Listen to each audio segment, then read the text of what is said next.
Dos.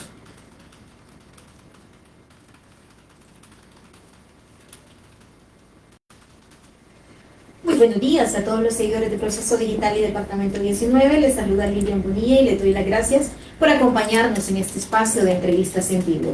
Esta mañana nos acompaña en nuestra sala de redacción el vicepresidente del ICAFE, don Mario Suazo. Bienvenido, don Mario, y muchísimas gracias por atender amablemente la invitación del Proceso Digital. Un gusto, Lilian, gracias por la invitación para hablar del mundo del café en la actualidad. Sí, bueno, de hecho, el grano de oro de Honduras no pierde el café, pues esa gran relevancia que ha tenido la caficultura en nuestro país. Y estamos, don Mario, por culminar la cosecha del 2024-2025 e iniciar la cosecha del 2025-2026. Cuéntenos en primera instancia qué nos deja esta presente cosecha. Entendemos que ha sido exitoso este año. Bueno, para que entiendan un poco el rubro, el sector café para Honduras significa el 30% del Producto Interno Bruto Agrícola.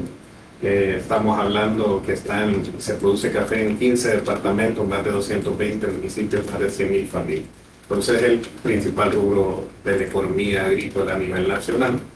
Este fue un buen año por los precios. Los precios en promedio de exportación de Honduras en esta cosecha están arriba de $350, lo que es un precio histórico. Se han exportado 6 millones de sacos a la fecha y han generado más de 2.100 millones de dólares en divisas, lo que es un récord en generación de divisas para Honduras.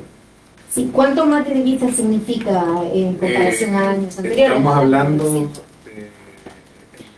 Honduras, lo más que había generado era alrededor de 1.500 millones de dólares, o sea que prácticamente 600 millones de dólares más.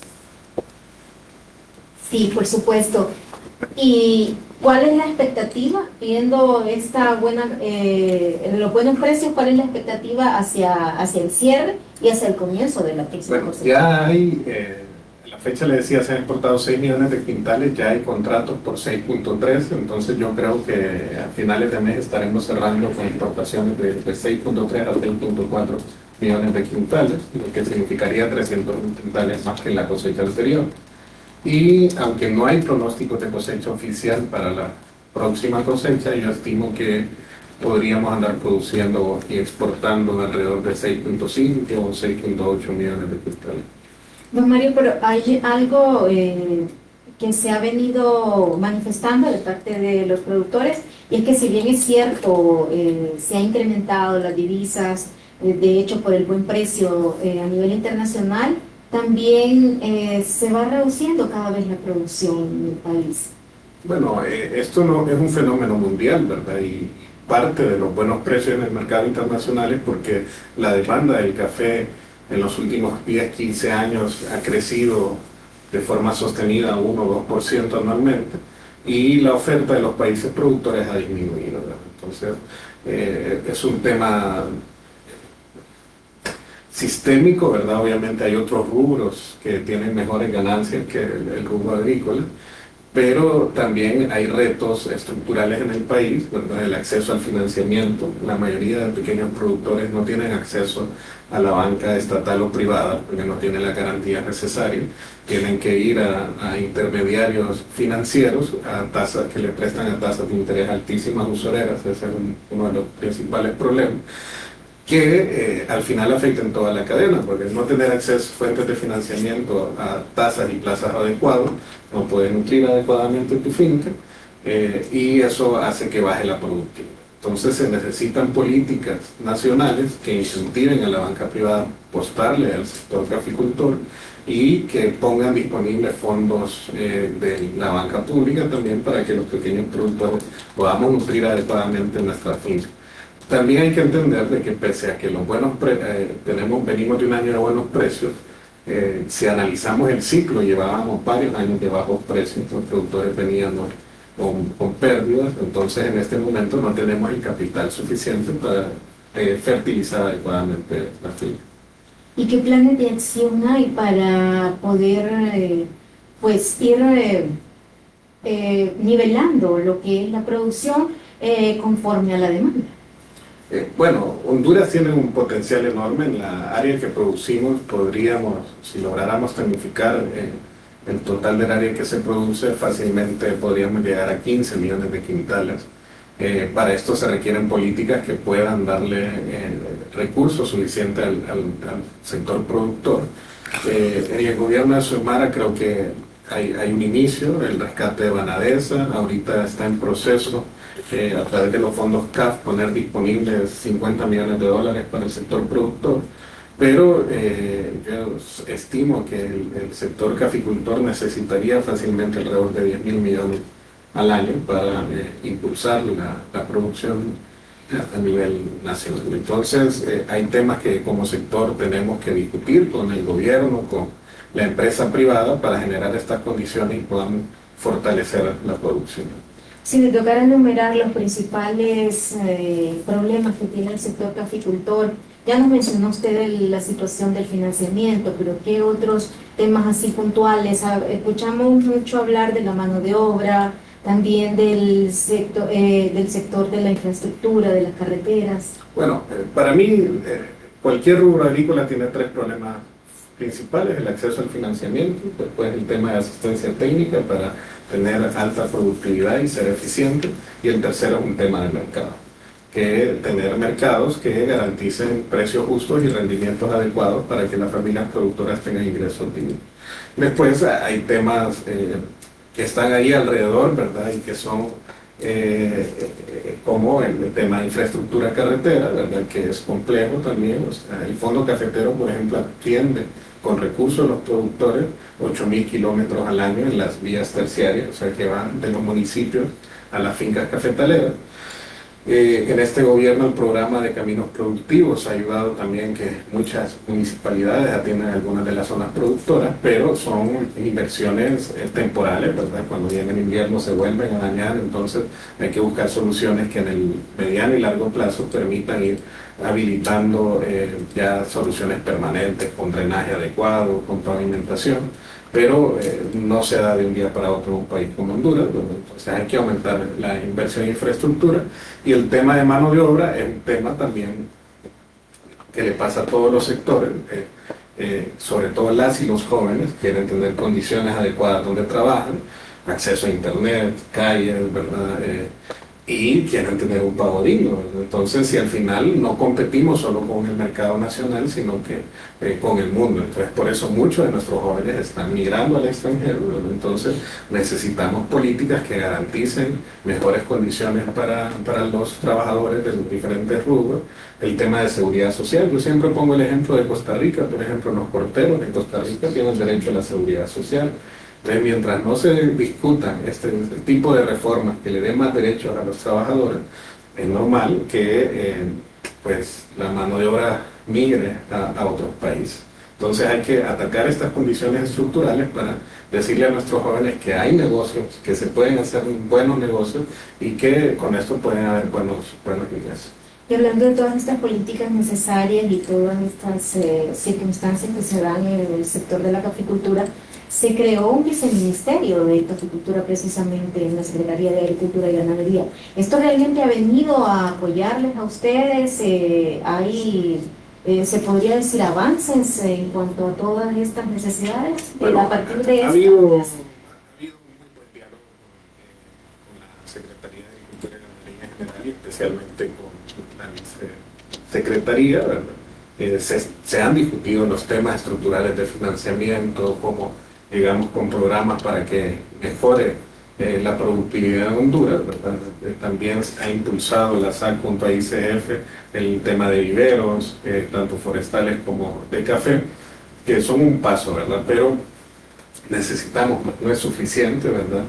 Se discutió algún decreto de ley que permitiera también la readecuación de la deuda para el sector cafetalero, buscar nuevas fuentes de financiamiento, pero en el Congreso ha sido difícil avanzar en la discusión de estos temas, ¿verdad? Hay mucha polarización y las bancadas de oposición tienen poca predisposición a aprobar decretos que impulsen el desarrollo de sectores claves como el café. Don Mario, y en cuanto a la parte interna de la caficultura, entre los caficultores, los exportadores, los torrefactores y toda la cadena de producción y exportación que se da, ¿cómo está a nivel de interno toda la cadena? Porque vemos que a veces hay digamos, reclamos de los productores que al final son los que menos terminan ganando, por decir algo, todo dicen se lo llevan al final los exportadores y las otras. Hay muchos estudios a nivel nacional y hablan que del 100% de los ingresos que genera el café, que es uno de los puntos que más riqueza genera a nivel mundial, solo entre el 2 al 3% llega en las manos de los productores.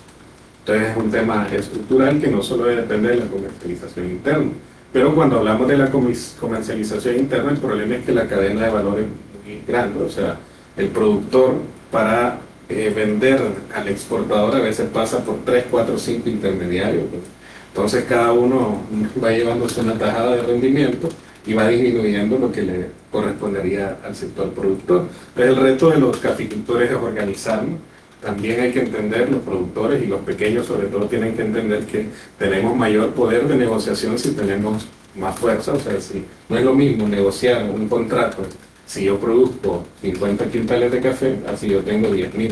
Entonces tengo mayor fuerza para negociar, para buscar contratos justos. Entonces nosotros incentivamos mucho la organización cooperativa en el sector cafetalero, que de esa forma las cooperativas tengan las condiciones y los recursos para poder producir adecuadamente, promocionar ese café y tener contratos directos con consumidores que les permitan tener ingresos dignos. Pero todavía es un gran reto. Las cooperativas actualmente exportan más o menos, yo creo que ni el 5% de las exportaciones pasa por manos de cooperativas. Aquí también nos enfrentamos a grandes transnacionales, ¿verdad? Entonces es importante también tener líderes políticos que entiendan esta problemática y que comiencen un movimiento a nivel mundial que garantice la sostenibilidad del sector cafetalero. Porque la realidad es que el área donde se produce, los países productores de café, cada vez están produciendo menos ante una demanda al alza. ¿Y existe esa comunicación fluida entre los institutos, por ejemplo, el Instituto de Café y todo la Procafé, con los productores para ir trabajando en estas líneas? Bueno, siempre hay grandes retos, pero uno de los elementos fuertes que tiene el sector cafetalero es su institucionalidad, las gremiales, un instituto hondureño del café que tiene centros de investigación, que da asistencia técnica a los productores, el fondo cafetero que atiende las carreteras y temas de infraestructura. Entonces esa institucionalidad garantiza esa comunión entre productores y ha permitido que Honduras en los últimos 20 años pase de ser el último productor de Centroamérica al primero. Entonces hay cosas muy buenas que resaltar del sector cafetalero, pero todavía hay condiciones estructurales que no hemos podido resolver. Y en cuanto a los avances, por ejemplo, en la tecnología, el cambio climático, ¿cómo está la adaptación en este momento en el sector cafetalero? Bueno, hay mucha investigación y creo que tenemos los conocimientos para establecer cafetales que permitan, garanticen la sostenibilidad en todo sentido, ¿verdad? Pero para esto hay que invertir. Por ejemplo, el tema de riego es un reto del sector cafetalero que podría aumentar la productividad, pero requiere muchos recursos. Entonces, tenemos los conocimientos para tener alta productividad. En Honduras hay fincas que tienen rendimientos de 80, 90 quintales cuando el promedio es de 15. Entonces, obviamente hay esa gran desigualdad de productores que sí tienen las condiciones para nutrir, para tecnificar sus fincas, y otros productores que no tenemos los recursos. Ahí está el reto: cómo garantizamos mayor equidad y le ponemos a disposición a los productores los recursos para mejorar esa productividad, para tecnificar sus fincas y después con una buena productividad buscar mercados también justos, ¿verdad? Que no dependan de las fluctuaciones de la bolsa de valores. Sí, don Mario, para concluir en este tema del café, porque quiero darle un espacio para la parte política también, ¿cómo está la parte del valor agregado en nuestro café?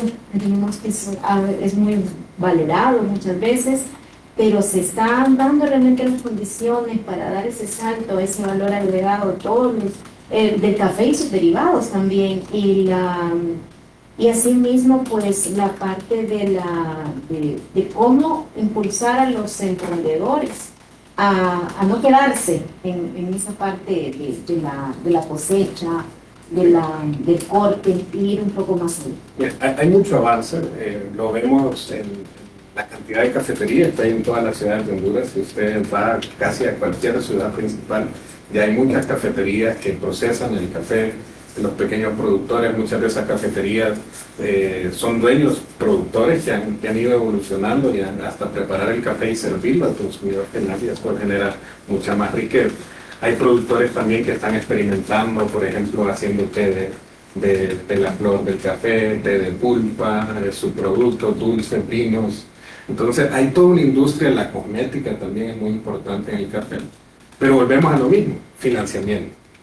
Tenemos el conocimiento, pero digamos, si queremos avanzar en la industrialización, hay que invertir para tener las plantas adecuadas, procesar el café, darle ese valor agregado, investigar los usos que puede tener, como le digo, con meteorología, en la cadena alimenticia también. Entonces, ya hay muchos emprendedores que están haciendo eso. Pero si usted va en Honduras a un banco con una muy buena idea, con un plan de negocio bien estructurado, si usted no tiene garantía, no le prestan dinero. Entonces necesitamos resolver el tema del financiamiento en Honduras para impulsar a la pequeña y mediana empresa y que eso genere un mayor empleo, más riqueza, y que la riqueza se quede aquí. O sea, por ejemplo, un quintal de café en verde ahorita en el mercado cuesta $350. Pero si ese quintal lo tostamos, podemos sacarle 10 veces más.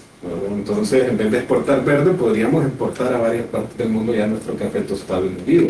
Y si a ese café tostado y molido le damos otro proceso, y lo que vendemos son cremas de café, por ejemplo, que son muy buenas, o champú de café para el pelo, tendríamos todavía mucho más ingresos. Entonces, la visión de Honduras es fortalecer, para el desarrollo equitativo, es fortalecer la parte agrícola, pero apostarle a la industrialización.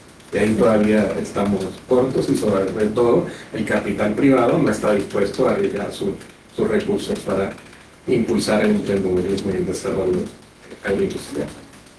Bueno, me imagino que todos estos retos que usted ve en el café, la industrialización, ese salto a otros niveles para mejores ganancias, tanto para los productores pues, como para toda la cadena, le ha impulsado a usted a ir hacia la política y llevar estas iniciativas, me imagino, al Congreso Nacional. Cuéntenos cómo está de momento su candidatura, en qué casilla. Sí, yo creo que si las y los jóvenes, y sobre todo los que hemos tenido el privilegio de tener acceso a una formación de calidad, no nos involucramos en los procesos políticos, nuestro país no podrá avanzar y dar el salto. Soy candidato por el Partido Libertad y Refundación a una diputación en el departamento de Francisco Morazán, en la casilla 37, y con el objetivo de eso. Yo soy productor de café, cooperativista, represento a esos sectores, y creo que es necesario que personas que defienden los intereses de grupos y no de pequeñas empresas, ¿verdad? Eso pasa mucho. Al final tenemos muchos políticos en el Congreso Nacional que no responden al pueblo, sino que hay intereses particulares, y al final legislan no por el beneficio de las minorías, sino que por pequeños grupos. ¿Y no le ha desanimado toda la situación del actual Congreso Nacional, catalogado como el peor de la historia de los últimos años? Bueno, yo no sé si es el peor, porque parte yo creo que la prensa no inclina su balanza cuando hace este tipo de análisis. Por ejemplo, en el 2017, antes de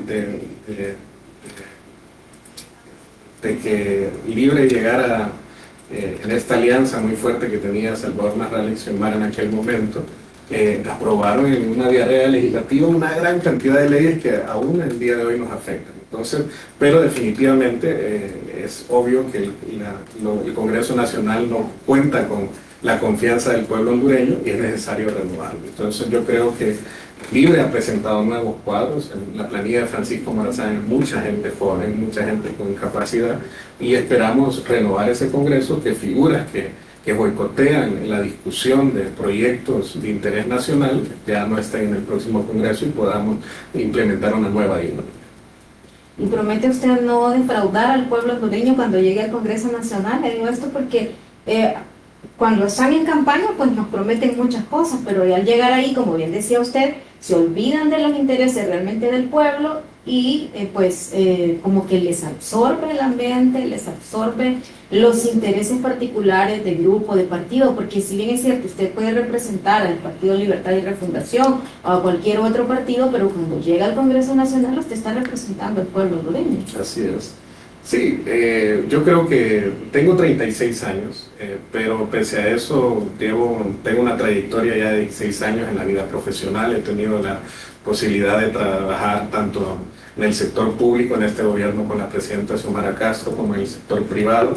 Entiendo bien cuáles son las problemáticas, tengo la capacidad y puedo decirle de frente al pueblo hondureño que no les voy a fallar, que vamos a ir a marcar diferencias, que vamos a defender los intereses de las mayorías de estos sectores organizados para generar desarrollo y no de los pequeños grupos financieros que al final controlan todo. Ese es el problema, los políticos son financiados por alguien. La gente tiene que hacer ese análisis. El dinero que un político gasta en su campaña viene de algún lado, ya sea de sus propios recursos o es financiado por alguien. Y cuando hay un político que gasta mucho en campaña, pues de repente ese dinero viene de otros sectores que al final llega al Congreso Nacional a representar esos sectores y no el pueblo. Sí, finalmente, don Mario, ¿cuál es su principal objetivo entonces al llegar al Congreso? Mira, hay temas mucho, pero sobre todo vamos a trabajar con apoyar al emprendedor, a la pequeña, mediana empresa, al sector agrícola, ¿verdad? Hay que buscar y cómo resolver los recursos, cómo llega el capital a la gente que tiene conocimiento, que sabe generar riqueza, pero que porque no tiene ese apoyo para iniciar un negocio, para fortalecer el negocio que ya tiene, pues se queda estancado. Los verdaderos empresarios, y la mayoría de empresarios somos pequeños y medianos. Entonces ahí hay que ponerle la atención, fortalecer y generar políticas que le permitan tener al emprendedor ingresos, capital para impulsar sus proyectos y generar empleo, generar riqueza. Casi 37. Por Francisco Morazán. Francisco Morazán, sí. Bueno, muchísimas gracias, don Mario, por habernos acompañado en esta ocasión aquí en Proceso Digital, hablando sobre todo del tema del sector café. Tendremos otra oportunidad con don Mario para escudriñar un poco más sobre su plan de gobierno que lleva hacia el Congreso Nacional ya de cara a las próximas elecciones del 30 de noviembre. A todos nuestros seguidores de Proceso Digital y Departamento 19 les agradecemos el favor de su atención y les recordamos que esta y otras entrevistas usted las tiene a un solo clic en nuestras redes sociales. Muchísimas gracias.